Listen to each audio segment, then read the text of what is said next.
Good morning to all of you. Welcome in Lakshya online video classes. इससे पिछले class में हम लोग कैपेसिटर के बारे में जाने थे। कैपेसिटर होता क्या है, कैपेसिटर का क्या फंक्शन है और किसी भी कैपेसिटर का कैपेसिटेंस किस किस फैक्टर पर डिपेंड किया था, ये भी ऑलरेडी हम लोग पिछले क्लास में जान चुके हैं। आज हम लोग कैपेसिटर के केस में उस कैपेसिटर के केस में करंट का वैल्यू और वोल्टेज का वैल्यू हम कैसे कैलकुलेट करेंगे, तो उसके लिए एक हम लोग फार्मूला ड्राइव करेंगे। मान लो कोई कैपेसिटर है, उसका कैपेसिटेंस का वैल्यू दिया हुआ है, उसमें वोल्टेज कितना अप्लाई है वो भी हमको नोन है, तो उस केस में करंट का वैल्यू हम कैसे कैलकुलेट करेंगे। एक ये, दूसरा ये भी हो सकता है, मान लो कैपेसिटर है जिसके कैपेसिटेंस का वैल्यू दिया हुआ है और उसमें कितना करंट फ्लो हो रहा है ये भी हमको पता है, तो उस केस में हम लोग वोल्टेज कैसे कैलकुलेट करेंगे। तो आज हम लोग करंट और वोल्टेज कैलकुलेट करने के लिए आपका हम लोग फार्मूला ड्राइव करेंगे। किसके लिए? फॉर कैपेसिटर के लिए। तो आज का हमारा टॉपिक जो है वो क्या है, current voltage relationship in capacitor. Current और वोल्टेज का क्या रिलेशन है हमारा आपको कैपेसिटर में, ये तो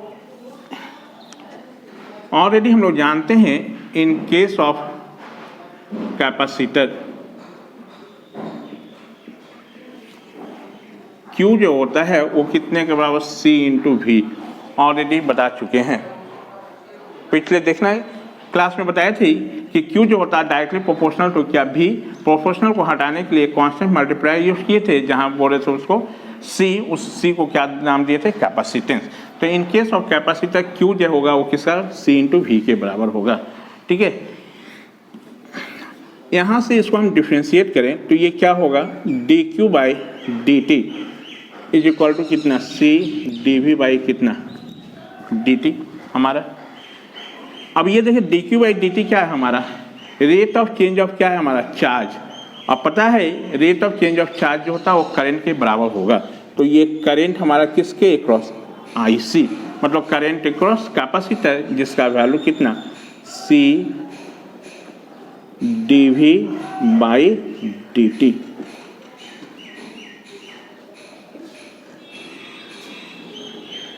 ये क्या हो गया, this is the required formula, this is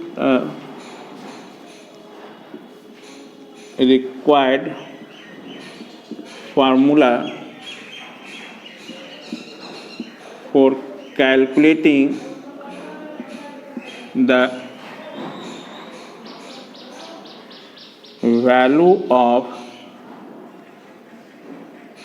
current when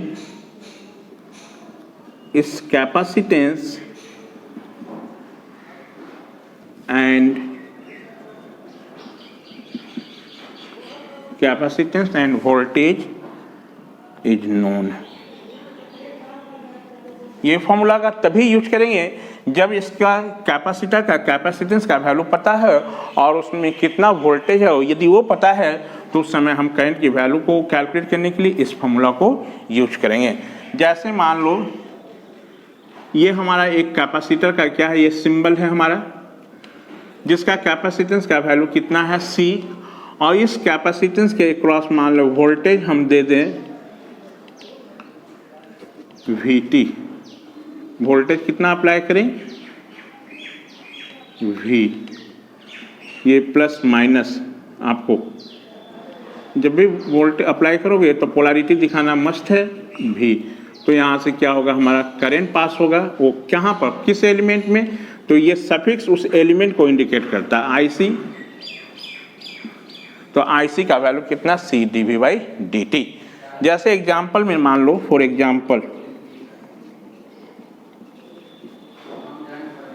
मान लो इस कैपेसिटर का वैल्यू हम लोग दे दिए। फॉर एग्जाम्पल में मान लो उस कैपेसिटर का कैपेसिटेंस का वैल्यू हमारा 2 फराड है, कितना है, 2 फराड है, और उसके अक्रॉस वोल्टेज जो है V इक्वल टू हम 10 sin 2t वोल्ट है वोल्टेज। तो इस समय इसका करंट का वैल्यू क्या हो जाएगा, हमारा IC का वैल्यू जो होगा वो कितना, by formula C dV by कितना, dt। C का वैल्यू कितना है 2, D बाई कितना, dt, और ये कितना 10 sin 2t। यदि इसको हम सॉल्व कर लें तो ये क्या होगा 20 cos 2t एम्पियर, यही हो जाएगा हमारा करंट का वैल्यू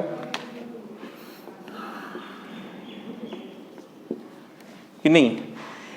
यानी यहाँ पर ये कैपेसिटर है जिसका क्रॉस वोल्टेज हम लोग क्या दे रहे हैं, टाइम का फंक्शन दे रहे हैं। तो इस समय ये इतना हुआ हमारा। यदि मान लो ये वोल्टेज हमारा कांस्टेंट दे दें, ठीक है, यदि मान लो यहाँ डीसी वोल्टेज अप्लाई कर दें तो उस केस में क्या होगा करंट का वैल्यू बताओ हमारा। यदि हम यहाँ पर कांस्टेंट कुछ वैल्यू दे दें, यदि V का वैल्यू 2 वोल्ट दे दें तो हमारा उस समय इसमें करंट का वैल्यू क्या हो जाएगा, तो I का वैल्यू C dV/dt और V का वैल्यू यदि 2 वोल्ट रखे हैं तो उसको जब डिफरेंशिएट करोगे तो dV/dt का वैल्यू क्या होगा, 0 हो जाएगा। कितना हो जाएगा, यानी उस समय करंट का वैल्यू क्या हो जाएगा, 0। करंट का वैल्यू क्या होगा, 0। इसीलिए कहा जाता है कि कैपेसिटर को यदि हम डीसी सोर्स से लॉन्ग टाइम से कनेक्ट करके रखेंगे तो वो capacitor as a open wire की तरह ट्रीट करेगा। कैसा ट्रीट करेगा, ओपन वायर की तरह ट्रीट करेगा। इसलिए हम लोग कहते हैं कि कैपेसिटर जो है वो डीसी को अलाउ नहीं करता है। डीसी के केस में capacitor as a open wire की तरह ट्रीट करता है, ठीक है। जैसे एग्जांपल में एक ये लिए थे तो यहाँ तो आप क्या हो गया, इसके वोल्टेज जो हम अप्लाई किए हो एसी, मान लो इसी केस में हम दूसरा ले रहे हैं एग्जांपल। यदि हम सी का सेम वैल्यू रखें 2 वोल्ट और ये भी जो वोल्टेज जो यहाँ अप्लाई किए हैं वो 10 वोल्ट, तो ये क्या है हमारा डीसी है और ये क्या था हमारा एसी वोल्टेज अप्लाई किए थे। अब इस केस में करंट का वैल्यू निकालो तो क्या होगा, I = C dV कितना dt और C का वैल्यू 2 और dy कितना dt और वोल्टेज का वैल्यू कितना 10। यदि इसको डिफरेंशिएट कर दें तो हमारा क्या होगा 0। IC का वैल्यू कितना 0। यानी इस कैपेसिटर में कोई भी करंट पास नहीं होगा। तो इस कैपेसिटर में कोई करंट पास नहीं करने का मतलब क्या है कि ये जो कैपेसिटर जो है हमारा वो क्या है, हमारा बीच से क्या हुआ है, ब्रेक है, टूटा हुआ है। यानी जब कोई भी चीज बीच से हमारा ब्रेक हो तो समझना वो ओपन वायर की तरह ट्रीट करेगा। कैसा करेगा, ओपन वायर। इसीलिए हम लोग एक पॉइंट यहाँ पर लिखेंगे नोट में करके कि in case of DC capacitor behave as an open wire. जबकि आपको इंडक्टर के केस में बताए थे कि यदि डीसी सोर्स से कनेक्ट करोगे तो inductor as a short circuit की तरह ट्रीट करता है। तो यहाँ पर कैपेसिटर कैसा बिहेव करेगा, एज एन ओपन वायर की तरह। नोट में करके हम लिखेंगे। तो ये तो बताएं तब हम निकाल रहे हैं जब हमको क्या था, वोल्टेज पता था, इस कैपेसिटर का कैपेसिटेंस का वैल्यू पता था तो करंट निकाल लिए। अब मान लो कि हमारा क्वेश्चन क्या है हमको कि ये वैल्यू हमको दिया हुआ है और इसमें कितना करंट पास हो रहा है वो भी हमको पता है। तो इसके अक्रॉस कितना वोल्टेज हमारा एस्टेब्लिश होगा उस वैल्यू को भी तो कैलकुलेट कर सकते हैं। तो उसका वोल्टेज का एक्सप्रेशन निकालने जा रहे हैं। तो यहां से आगे प्रोसीड करते हैं इसी से। नाउ कितना हो जाएगा बोलिए, यदि हम यहां से लिखें तो आप लिख सकते हो IC × dt = कितना C dV। और यदि इसको हम कर लें, इसको पहले कर दें तो C dV = IC dt। यहां से हम dV का वैल्यू निकाल लें तो क्या लिखिएगा 1/C × IC dt हमारा। यदि दोनों साइड हम इंटीग्रेट कर दें dV, ये तो C कांस्टेंट है इसलिए बाहर कर लें, इंटीग्रेशन का साइन दे दें IC dt। इसको किसके रिस्पेक्ट में इंटीग्रेट कर रहे हो, टाइम के रिस्पेक्ट में। तो इसका lower limit 0, upper limit time का फंक्शन रखें, ठीक है। dV भी है हमारा, तो इसका लोअर लिमिट मान लो कि इस समय 0 सेकेंड पर इसके क्रॉस जो है कैपेसिटर के क्रॉस कुछ वोल्टेज है यहाँ पर, तो इसको हम वोल्टेज कुछ माने और इस टाइम पर इसका वोल्टेज हम लोग कितना VT। ये अब यहाँ से यदि इसको हम थोड़ा देखेंगे इंटीग्रेट करेंगे तो dV का इंटीग्रेशन कितना V और ये कितना VT और ये V0 = 1/C इंटीग्रेशन 0 से कितना t i c d t. ये वैल्यू कितना हो जाएगा, v t minus v zero equal to 1/c integration zero से कितना t i c d t. यहाँ से यदि हम निकाल लें तो वी टी का वैल्यू हमारा क्या मिल जाएगा, 1/c इंटीग्रेशन जीरो से t i c d t आप प्लस कितना v not.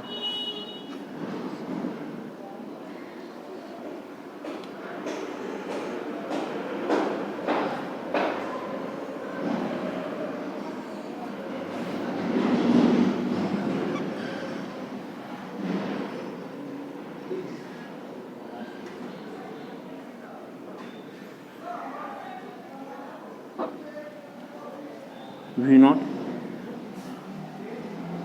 here V naught is the initial voltage across the capacitor। ये if V naught equal to 0 in that case, यदि मान लो V naught का value 0 है तो उस केस में वोल्टेज का एक्सप्रेशन जो हो जाएगा वो कितना, v t equal to 1/c integration i c d t zero से कितना टी। ये हमारा ये आपको ये क्या हो गया, हमारा वी टी का फॉर्मूला, वोल्टेज निकालने का फॉर्मूला बन गया। तो ये जो फॉर्मूला हम कब यूज करेंगे, यहाँ से दो फॉर्मूला यूज कर रहे हो तो इसका समझना कैसे, फॉर्मूला कब हमको कौन सा यूज करना है। जैसे मान लो यहाँ क्वेश्चन दिया हुआ है, सपोज कर लो एक कैपेसिटर है जिसका वैल्यू 2 वोल्ट है और इस कैपेसिटर के क्रॉस हमको इनिशियल वोल्टेज मान लो दे दिया है वी नॉट का वैल्यू सपोज कर लो 10 वोल्ट है। कितना है, 10 वोल्ट। और ये करंट हमारा जो यहाँ पर है इसमें उस आई टी का वैल्यू मान लो 2 sin 2t दिया हुआ है। अब आपसे पूछे कि इसके क्रॉस वोल्टेज का वैल्यू निकालो, ये ठीक है। एग्जाम्पल में हम बात कर रहे हैं, एग्जाम्पल में समझने के लिए आप अपना नोट करोगे। क्या है, एक कैपेसिटर है जिसका कैपेसिटेंस का वैल्यू कितना 2 फराड है और उसमें पहले से वोल्टेज आपको दे दिया वी नॉट का वैल्यू कितना 10 वोल्ट है, ठीक है। और इसमें करंट जो जा रहा है उसका वैल्यू दिया हुआ है। ये करंट को किसी से भी डिनोट कर सकता है, ऐसा नहीं हम यहाँ आई टी लिखे हैं तो आई टी मान लो एक्स रहेगा तो हमारा तो भी वो करंट ही है, वाई है तो भी वो क्या है, करंट ही है। अब इस केस में यदि हमको वोल्टेज पूछे कि वी टी का वैल्यू क्या होगा तो कैसे आप निकालोगे, वी टी का फॉर्मूला क्या होता है 1/c इंटीग्रेशन आपको क्या 0 से t हमारा और क्या करेंट। तो इस केस में यहाँ पर करेंट जो है वो क्या हमारा है आई टी डी टी। अब प्लस क्या था हमारा इनिशियल वोल्टेज वी नॉट, यही था ना हमारा। तो यहाँ पर इसमें पुट कर दें तो 1/2 इंटीग्रेशन आप करोगे 0 से कहाँ तक t तक और आई टी डी टी मतलब कितना 2 sin 2t dt और वी नॉट का वैल्यू कितना दिया हुआ है 10 वोल्ट। तो इसका सॉल्यूशन कितना हो जाएगा, थोड़ा देखो तो इसका डिफरेंशिएशन करोगे तो ये 4/2 आपका cos 2t 0 से कितना t और प्लस कितना 10, ये वैल्यू कितना हो जाएगा हमारा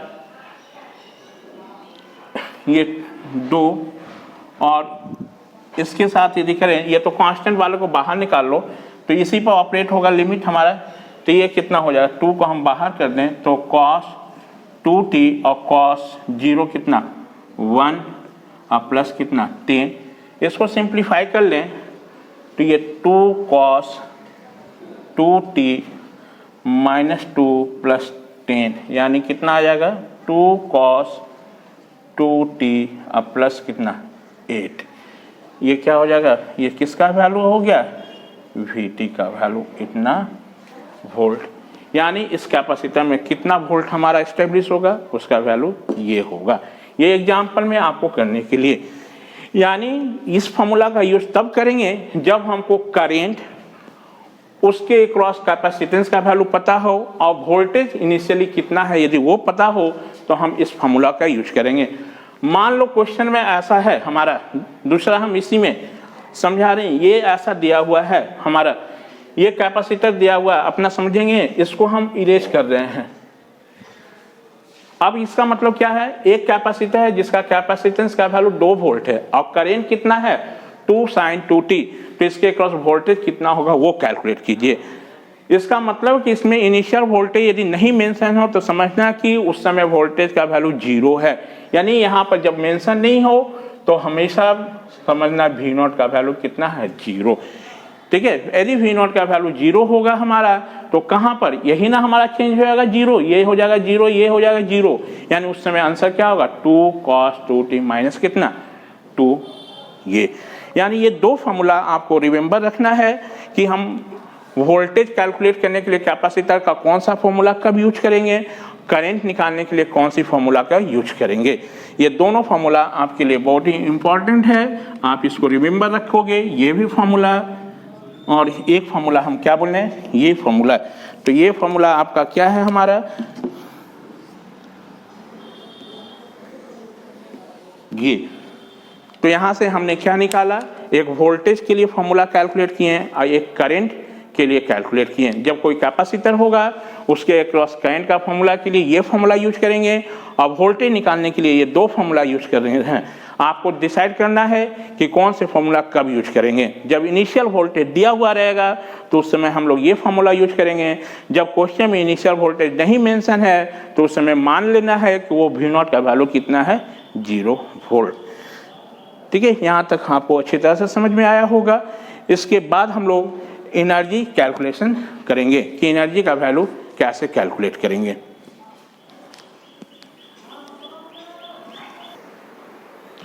अब हम लोग एनर्जी कैलकुलेट करने के लिए एक फॉर्मूला ड्राइव करेंगे। यदि कोई कैपेसिटर होगा तो उसमें हम एनर्जी कैसे कैलकुलेट करेंगे, उसके लिए एक फॉर्मूला निकालने जा रहे हैं। तो वी नो दैट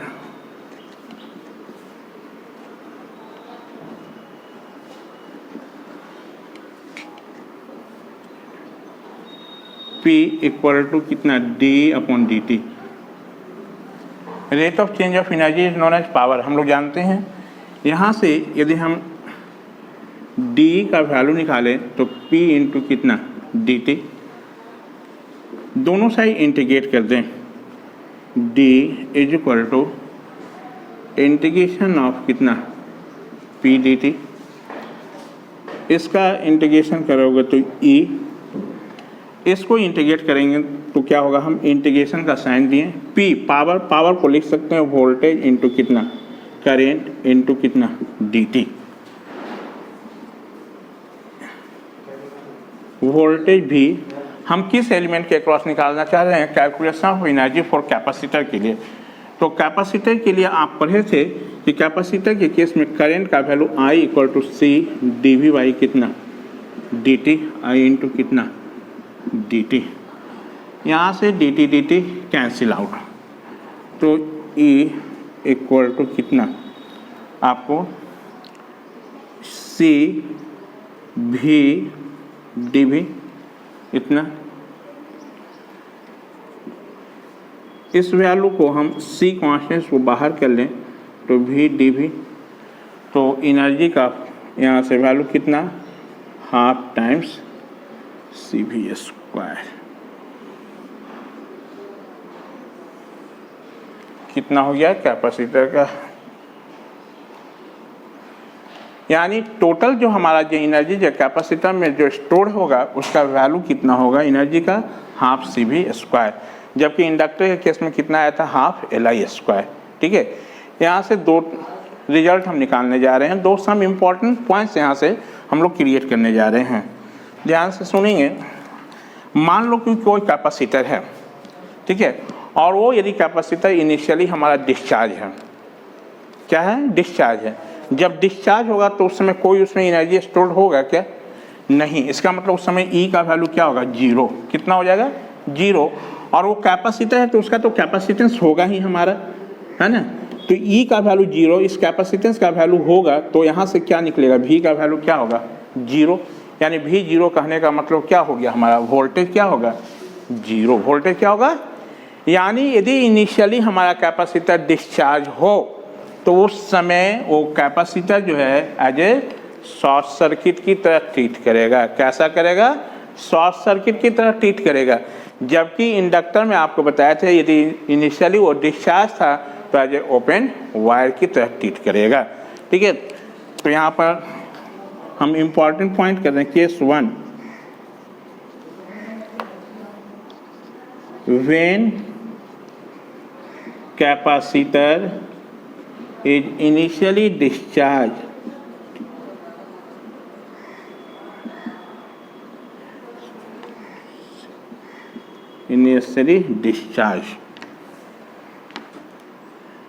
then इस समय क्या होगा हमारा, यदि इनिशियली डिस्चार्ज होगा तो उस समय उसमें कोई भी एनर्जी स्टोर नहीं होगा। तो E का वैल्यू कितना, 0, और हमारा E का वैल्यू कितना, 0, और when capacitor is initially discharge तो उस समय एनर्जी हमारा कोई भी नहीं होगा उसमें, तो E का वैल्यू 0 होगा। और E 0 होगा तो E का वैल्यू कितने के बराबर होता है, हाफ CV² के बराबर होता है। और यहाँ से यदि हम V का वैल्यू निकालें तो क्या होगा, 0। V का वैल्यू क्या हो जाएगा, 0। इसका मतलब हुआ यदि कैपेसिटर इनिशियली डिस्चार्ज होगा तो उस समय वो एज ए शॉर्ट सर्किट की तरह ट्रीट करेगा। कैसा ट्रीट करेगा, शॉर्ट सर्किट की तरह। पहला केस ये, केस 1। ठीक है, case 2, when capacitor is charged, यदि कैपेसिटर हमारा क्या है, चार्ज है, तो चार्ज होगा तो उसमें एनर्जी स्टोर होगा हमारा कि नहीं। यदि एनर्जी स्टोर होगा हमारा तो उस समय E इक्वल टू कितना, हाफ CV²। मान लो हमारा कैपेसिटर चार्ज है तो उसमें एनर्जी क्या है हमारा, स्टोर्ड है हमारा। तो एनर्जी कुछ स्टोर्ड होगा तो इसका कुछ वैल्यू होगा हमारा, ये भी वैल्यू क्या, फाइनाइट। तो यहाँ से V का वैल्यू निकालोगे तो क्या होगा हमारा, कुछ मिलेगा हमारा। मान लो ये कैपेसिटर हम चार्ज कर रहे हैं, तो कैपेसिटर चार्ज है तो उसमें एनर्जी होगा हमारा। मान लो finite amount of energy stored है और उस कैपेसिटर का कुछ कैपेसिटेंस भी फाइनाइट वैल्यू होगा, तो यहाँ से वोल्टेज का वैल्यू हमको फाइनाइट मिलेगा। यानी जब कैपेसिटर चार्ज होगा तो उस समय हमारा वो कैसा बिहेव करेगा, एज ए वोल्टेज सोर्स की तरह बिहेव करेगा। एज ए क्या करेगा, वोल्टेज सोर्स की तरह बिहेव करेगा। यदि इससे आप नहीं समझना चाहते हैं तो इससे भी आप समझ सकते हो।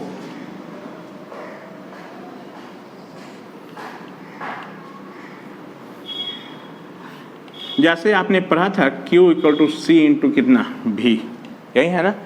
यदि मान लो कैपेसिटर इनिशियली डिस्चार्ज है हमारा, कोई चार्ज नहीं है, तो उस समय हमारा चार्ज नहीं है, तो इसका मतलब उस समय कोई आपका क्या है, जब चार्ज ही नहीं है तो Q का वैल्यू क्या हो गया, 0। जैसे मान लो एक कैपेसिटर है हमारा ये, और इस कैपेसिटर का वैल्यू मान लो 2 फराड है, और ये कैपेसिटर इनिशियली हमारा क्या, चार्ज नहीं है, डिस्चार्ज है। तो डिस्चार्ज है, इसका मतलब क्या होगा हमारा, उसमें कोई भी एनर्जी स्टोर उस समय नहीं रहेगा। तो एनर्जी यदि स्टोर नहीं रहेगा हमारा तो उस समय E का वैल्यू क्या होगा, 0। E का वैल्यू 0 होगा हमारा। ये कैपेसिटर का कैपेसिटेंस का वैल्यू है हमारा, तो V का वैल्यू क्या हो जाएगा, 0 मिलेगा। अब मान लो कैपेसिटर हमारा चार्ज है, सपोज करो चार्ज है, तो उस समय E का वैल्यू कुछ है हमारा। कैपेसिटर जब चार्ज है, मान लो E का वैल्यू हमारा 20 है और C का वैल्यू मान लो 10 है हमारा, तो यहाँ से V का वैल्यू मिलेगा। यदि कुछ V फाइनाइट वैल्यू मिलेगा हमारा, मान लो V का वैल्यू कुछ मिला, तो ये V हमारा क्या बता रहा है, वोल्टेज। यानी ये कैसा बिहेव करेगा, एज ए वोल्टेज सोर्स की तरह बिहेव करेगा, एज ए क्या करेगा, वोल्टेज सोर्स की तरह बिहेव करेगा। तो इस 2 पॉइंट को आप रिमेंबर रखोगे। हम लिख दे रहे हैं important points.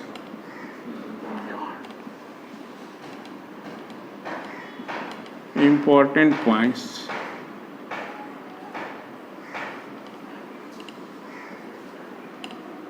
when capacitor is initially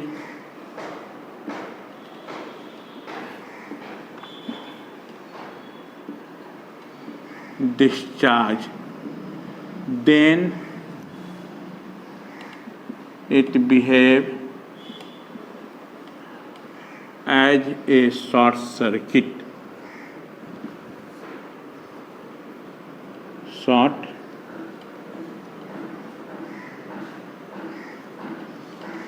circuit. यदि कोई पूछे कैसे, तो आपको इसका यही बताना है कि इस केस में, इन दैट केस, Q का वैल्यू क्या है, 0, जब एनर्जी है ही नहीं हमारा, और Q का वैल्यू 0, और वी नो दैट, हम लोग जानते हैं कि Q इक्वल टू कितना, हाफ CV स्क्वायर। ये तो यहाँ से Q 0 हुआ तो हाफ टाइम्स कितना, CV स्क्वायर, तो V का वैल्यू कितना हो जाएगा, 0 वोल्ट। ये इसका एक्सप्लेनेशन है। यदि कोई आपसे पूछे कि कैसे, तो यही बताना है आपको क्यों होगा। जैसे यही मान लो, ये कैपेसिटर है हमारा, जिसका वैल्यू हमारा 2 वोल्ट है। यदि इनिशियली हमारा कोई एनर्जी नहीं है हमारा, तो उस समय यहाँ से V का वैल्यू क्या मिलेगा, 0, वोल्टेज 0 मिलेगा। तो हमारा क्या होगा, वो शॉर्ट सर्किट। यदि किसी भी एलिमेंट के क्रॉस वोल्टेज 0 है तो समझना वो एलिमेंट शॉर्ट सर्किट है। दूसरा, when capacitor is initially charged, then it behave as a voltage source. तो उस समय ये कैसा बिहेव करेगा, वोल्टेज सोर्स के जैसे। जैसे मान लो ये कैपेसिटर है हमारा, इस कैपेसिटेंस का वैल्यू 2 फैराड है, और यदि चार्ज है हमारा, तो इनिशियली यदि चार्ज है तो हमारा इसका अक्रॉस कुछ एनर्जी होगा हमारा। तो इस एनर्जी को मान लो कि हमारा कितना है, 200 हमारा जूल है इसमें एनर्जी। तो इस केस में हम लोग यदि निकालें तो थोड़ा देखो, तो Q का वैल्यू आपको है हाफ कितना, CV स्क्वायर, है ना, CV स्क्वायर।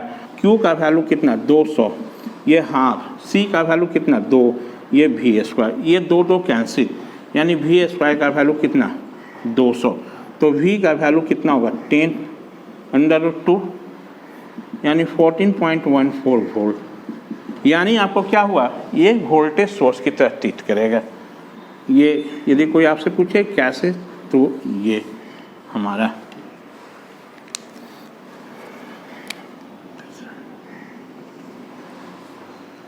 तीसरा पॉइंट यहाँ पर नोट करेंगे। इन case of DC capacitor behave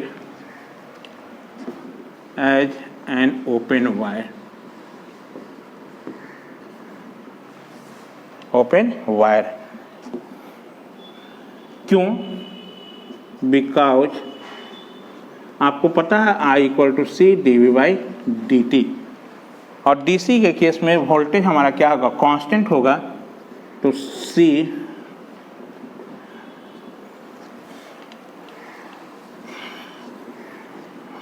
हो जाएगा यहाँ, पहले इतने नोट डाउन कर लें।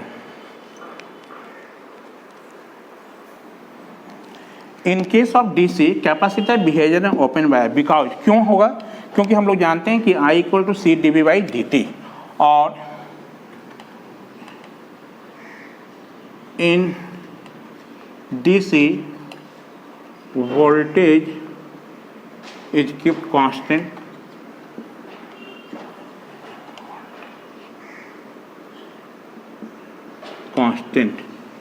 ठीक है, वोल्टेज इज कीप्ट कांस्टेंट। यदि वोल्टेज का वैल्यू कांस्टेंट होगा तो इस केस में I equal to C D V by D T, voltage हमारा कांस्टेंट है, इसको डिफ्रेंशिएट करोगे तो क्या हो जाएगा, जीरो, यानी I का वैल्यू कितना, जीरो।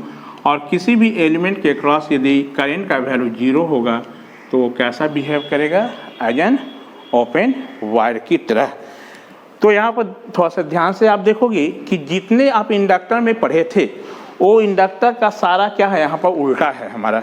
इंडक्टर के केस में हमने बताया था जब इंडक्टर इनिशियली हमारा क्या था, डिस्चार्ज था, ठीक है, तो उस समय वो ओपन वायर की तरह बिहेव कर रहा था, है ना।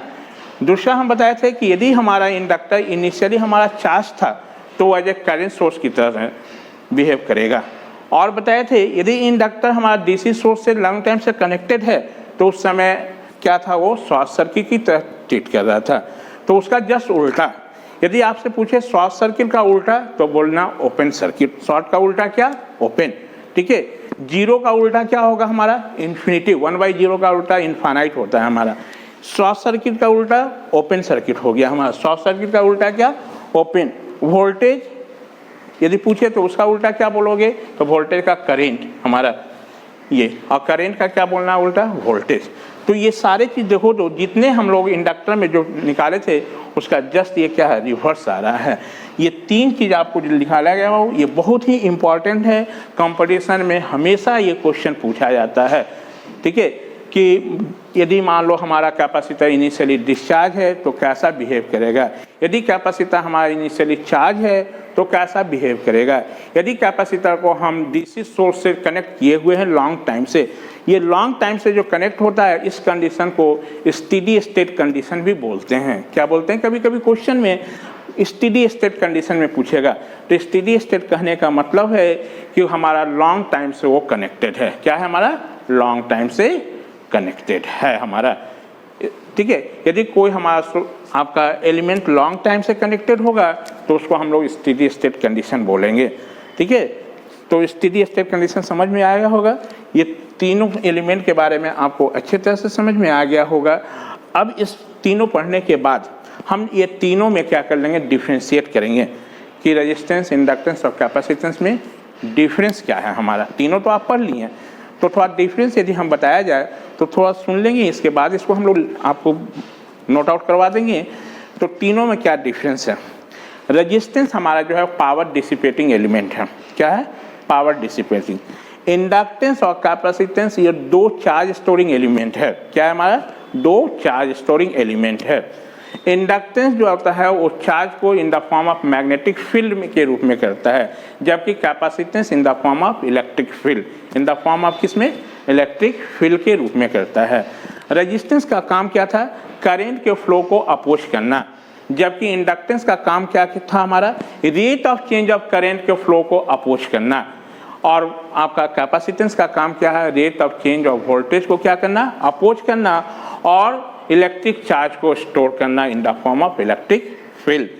रेजिस्टेंस का यूनिट क्या था, ओम, जबकि इंडक्टेंस का यूनिट क्या है, हेनरी। कैपेसिटेंस का यूनिट क्या है, फैराड। रेजिस्टेंस के केस में टोटल जो हमारा एनर्जी का फार्मूला हम निकाले थे, जो कि आपको एब्जॉर्ब होकर हीट एनर्जी के रूप में था, उसका वैल्यू I²R/T।